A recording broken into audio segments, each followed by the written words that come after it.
Well, hello and welcome to episode 810 of the Daily Objective. That's right, ladies and gentlemen, we've done 810 episodes of the Daily Objective here at the Ayn Rand Center, United Kingdom.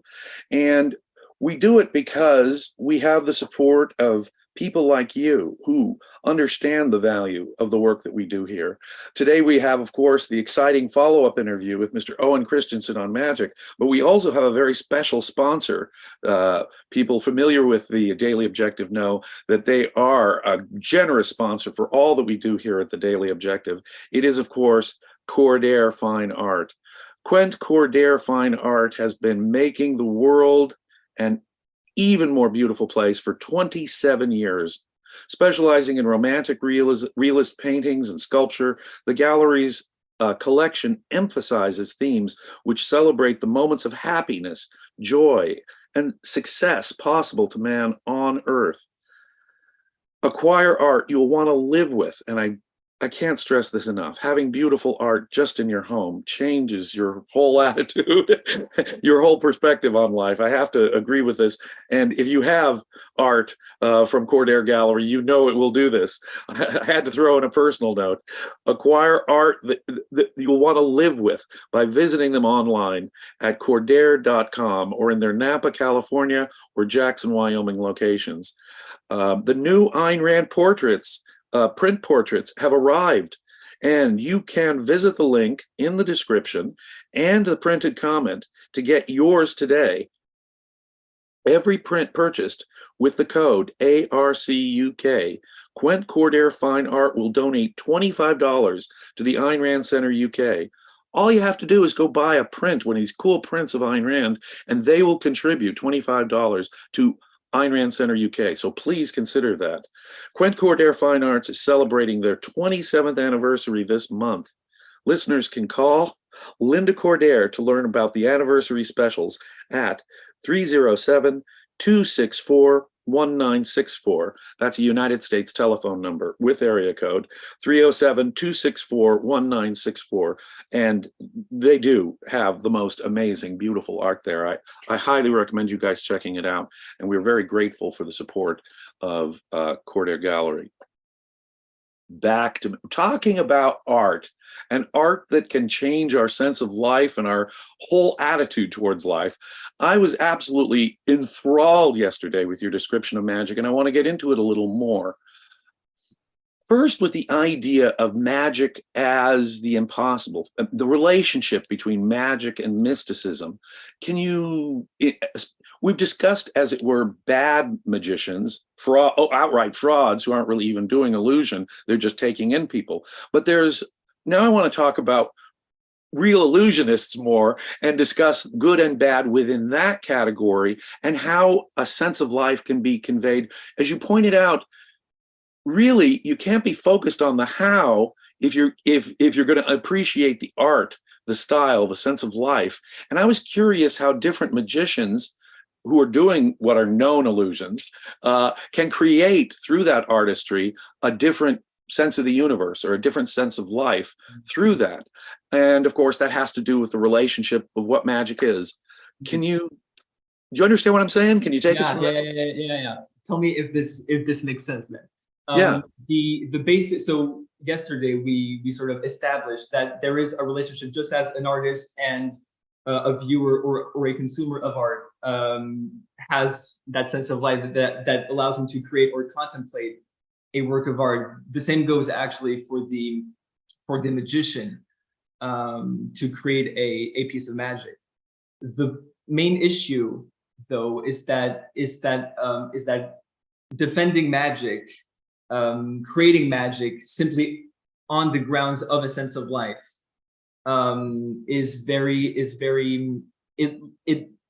it is not based on conscious principles. And so magic has been in a sort of swamp of emotions. To some extent, it has been mysticism and emotion. Sorry? Mired in mysticism and emotion. Yes, precisely. It is actually held as a mystical value. Right. The only way to appreciate, and some magicians actually advocate this, to right. fully appreciate magic, you have to abandon rational thought in order to make a leap of faith to really believe it, or that you won't get it, you're a cynic, you're this sort of rationalistic person, which really creates this sort of conflict between the spectator and the magician. The magician is asking, in effect, abandon your means of survival so you can appreciate what I am doing. And if the spectator doesn't do this, he's considered as this horrible person who is just closed-minded and skeptical. How does a magician do that through his act? How would a magician convey a negative sense of humanity, or the universe is a chaotic place, magic is for real, humans are really out of control? How would in effect a bad magician convey that in a magic performance? Yeah. So the basic issue in regards to the magician is his relationship with the entities that he's using, whether cards, coins, finger rings, books, hidden piece of information, and so on and so on. And so every magician knows, and every magician must accept this, but then he technically isn't a magician. He must accept that he is the secret master of the props. He is the one doing the method behind the scenes, so that what is happening on the scenes is impossible. But then there's a split, if you will. Those that accept that the secret master of the props is, as a consequence, the visible one. He's benefiting from his actions, or the one that completely says no. I will do the method. I will do what needs to be done behind the scenes, but I will show this completely perverted sense of it. I will show the reverse, not of me controlling the props, but the props controlling me, or at least me fighting against them. So actually, it's making it look like magic is thwarting his intention.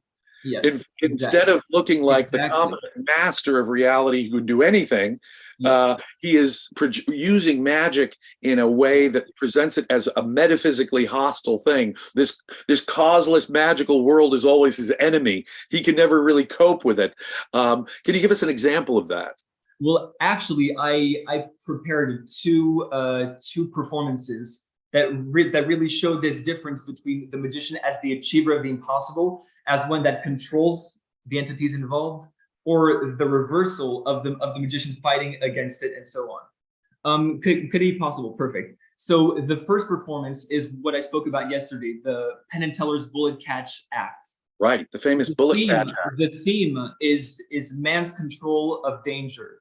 And so the effect that they chose to use is a bullet catch, which is, and you'll see, basically a gun pointed to one's hand or body, and the magician catches it.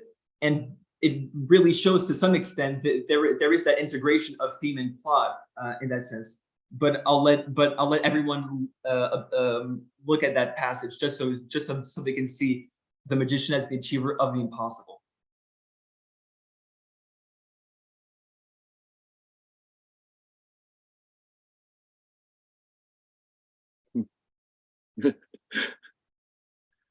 And strapping on the Teller, strapping on the goggles and vest.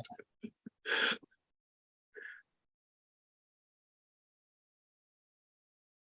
And he's explaining how.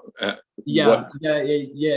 Essentially, he is giving he is explaining the sort of security that is sort of that is necessary when using a handgun and so on. And so now he's gonna point it directly to you'll see.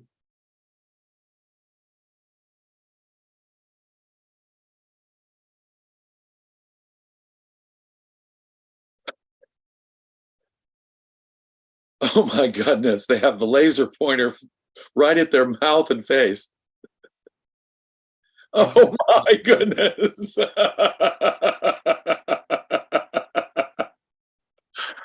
Oh, astonishing. And it makes it look like you can catch between your teeth a fired bullet from a gun fired straight at your face. That's what people need to see. If you are interested in seeing the full context I urge you to look at this performance because there is the entire thing. I just chose an extract and the important part of it, so you can see someone. So we walk away from this kind of performance impressed with the efficacy of humanity. Exactly. There's nothing they cannot do. They are the magician is master of reality. Yes. I see. Precisely, and it even shows his extreme efficacy because he's able to stop a bullet with his teeth, which technically couldn't be done if he even tried. And very much like the cliche act of sawing a woman in half, if people actually believed that this wasn't a trick, it would be horrifying to see these two old friends shooting each other in the face. Precisely. So right. Then I want to show another performance.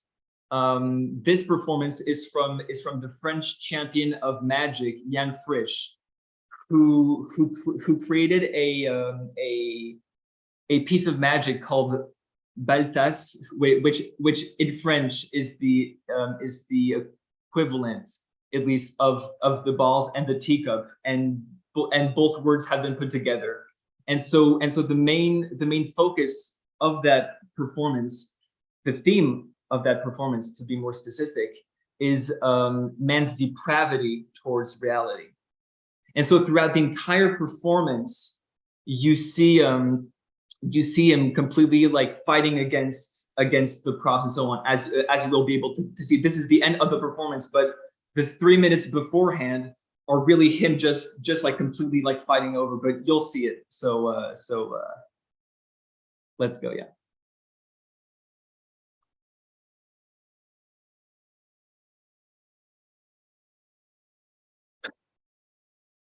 Where to go?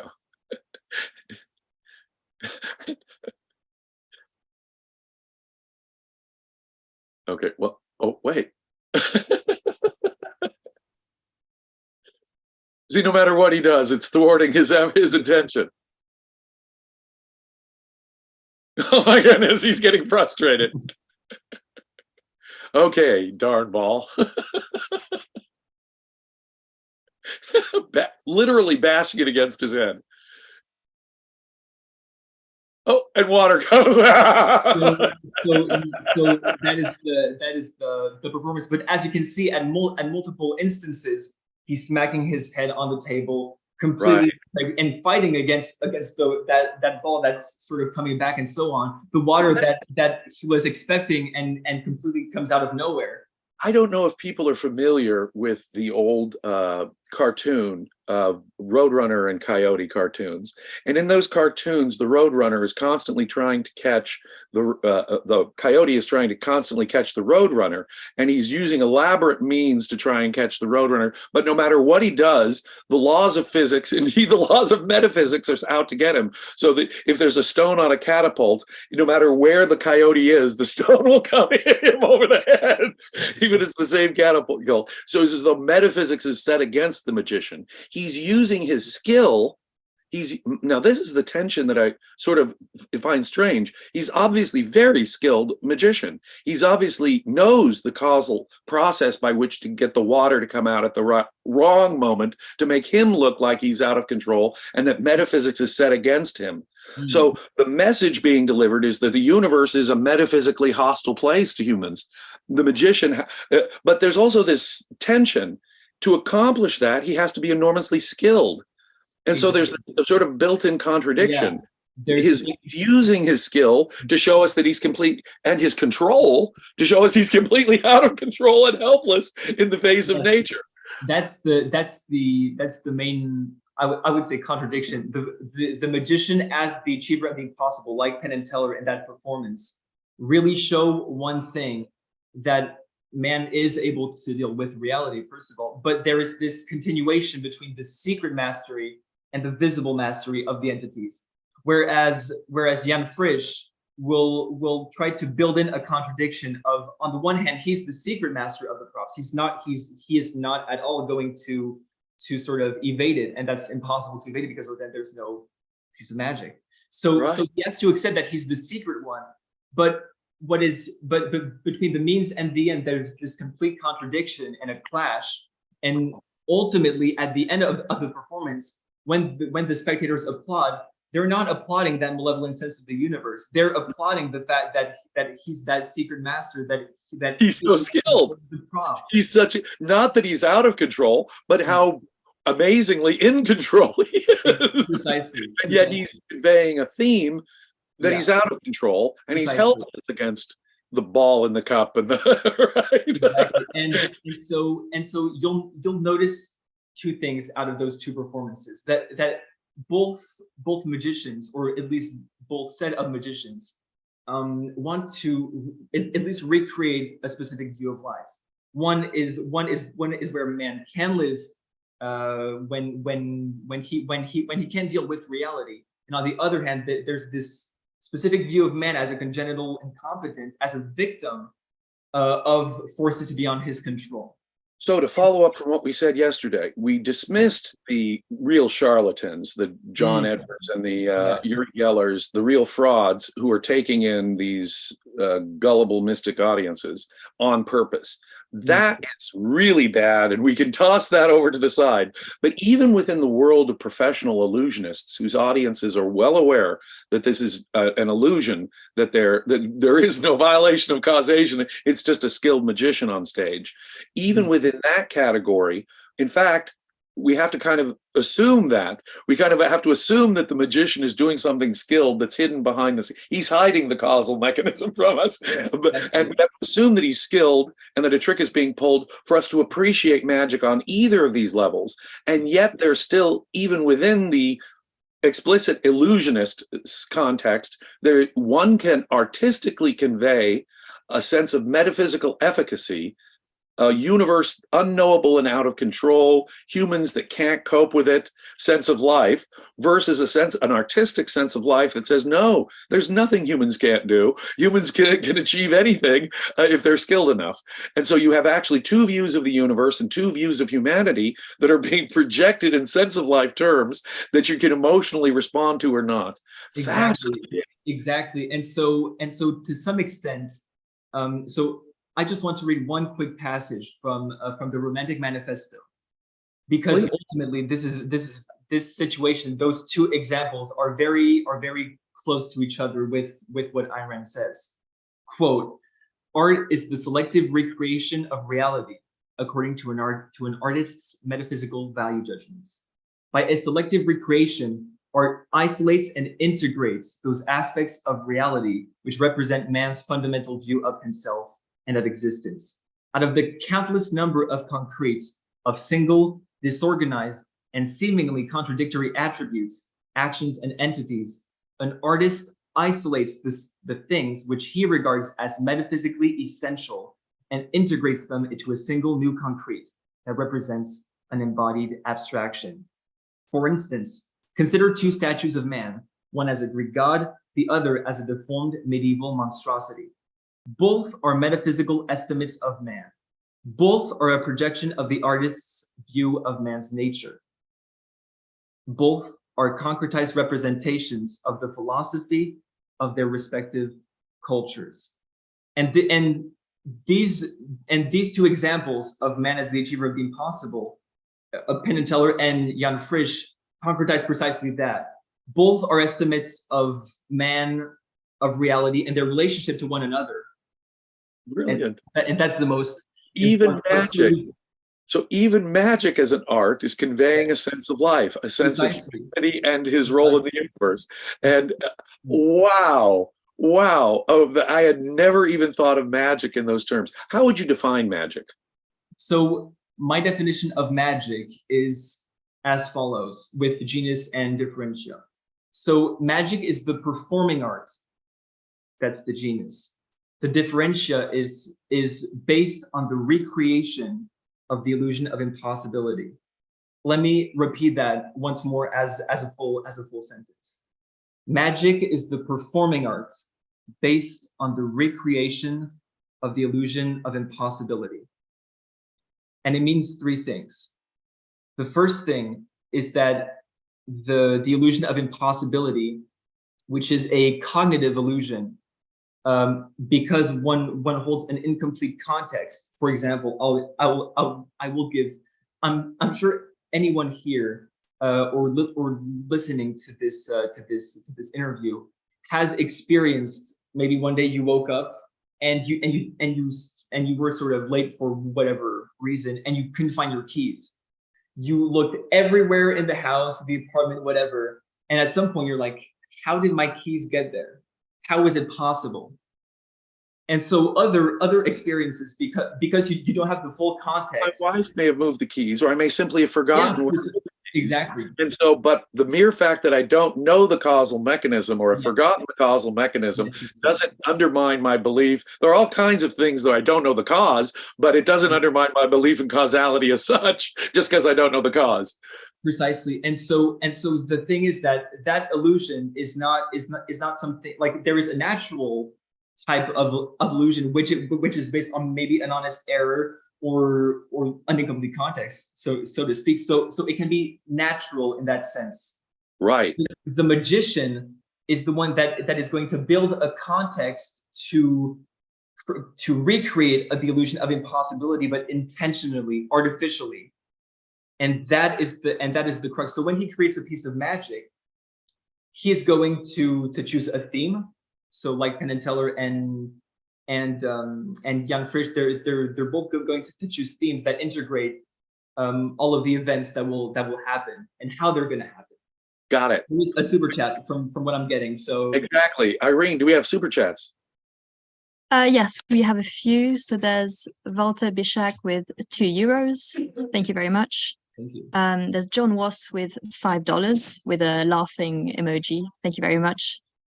And finally, there's Quent Cordair Fine Art, and it says with a $4.99. One of my favorite quotes, obviously, says Linda Cordair, in reaction to what you were quoting. Yes, we can see the relationship between Cordair art and your quoting from Romantic Manifesto. What astonishes me is that you've demonstrated to me the nature of magic as an art. I wonder if you can give us a demonstration of an illusion. I could. I will say this, because initially I wanted to show a performance and to sort of like show those two visions of, first of all, an achiever of the impossible and man as a congenital incompetent. The only reason I didn't do that is because it wouldn't have been a full piece of magic, so to speak. That is why I chose specifically Penn and Teller, who have a complete, full, thought out piece of magic, and the same goes for Jan Frisch. Given this situation, unfortunately, it wouldn't be the same as if I were right next to you, James, or anybody else. So it would be complicated in that sense. Okay. Understood. Understood. But so if I can just come back very briefly on the recreation of the illusion of impossibility. Yes. A piece of to be as brief as I can and as essential, I hope is going to be enough. When a magician recreates it, he's going to take a piece of magic and sort of fill in the blank, so to speak, in regards to those 5 attributes that constitute a piece of magic. The 5 elements are theme, so just like any work of art. The effects that are going to concretize the abstract meaning in the events and the actions that happen throughout the piece of magic. So for Penn and Teller, it's all of those events plus the bullet catch and everything that leads after that is part of the effect. But the effect, because it's a metaphysically impossible moment, is not going to happen by itself. It is an illusion, and it has to be recreated, and a specific context needs to be prepared and set behind the scenes so that it's possible for you to experience that metaphysically possible moment. That's why the third attribute is the method. It's all of those actions, visible or secret, that will allow the magician to achieve the effect. There's the design. So the design is basically to separate the method from the effect, so that people cannot sort of backtrack it in that sense, if that makes sense. It And does. finally, when that blueprint is set, when the theme, the effect, the method, the design is all set out, the blueprint is laid, then the magician can put that theoretical blueprint into practice by presenting the piece of magic. And so the fifth attribute is presentation. It's everything the magician is, says, and does. That's the moment where the magician can Entire aesthetic presentation exactly can't be appreciated yes unless you assume that it is in effect precisely. an illusion being pulled off with full confidence that it's totally natural. Yes. Unfortunately, we've run out of time here, and once more, I have to thank you for all those who subscribe to Ayn Rand Center UK. If you like this content, if you think it's important, developing a worldwide community of serious students of objectivism, please hit like, share, comment, and do become a subscriber at whatever level you can afford. And I have to give a shout out again to Quent Cordair Fine Art, which has been making the world an even more beautiful place for 27 years. Specializing in romantic realist paintings and sculptures, the gallery's collection emphasizes themes which celebrate the moments of happiness, joy, and success possible to man on Earth. Acquire art you will want to live with by visiting them online at cordair.com or in their Napa, California or Jackson, Wyoming locations. The new Ayn Rand portrait prints have arrived, and you can visit the link in the description and the pinned comment that'll be right here to get yours today. For every print purchased with the code ARCUK, Quent Cordair Fine Art will donate $25 to the Ayn Rand Center UK. Quent Cordair Fine Art is celebrating their 27th anniversary this month. Listeners can call Linda Cordair to learn more about anniversary specials at 307-264-1964. I want to thank you, Mr. Christensen. I want to thank Irene, our ever wonderful producer. And I want to thank everyone who does support the Ayn Rand Center UK. Coming up in just a few seconds, we have the reality show, which we're talking about diversity and the goal of achieving diversity. You can't miss that. They've got a great group of people set up for that. So just seconds away. Thank you so much, and good premises. Take care.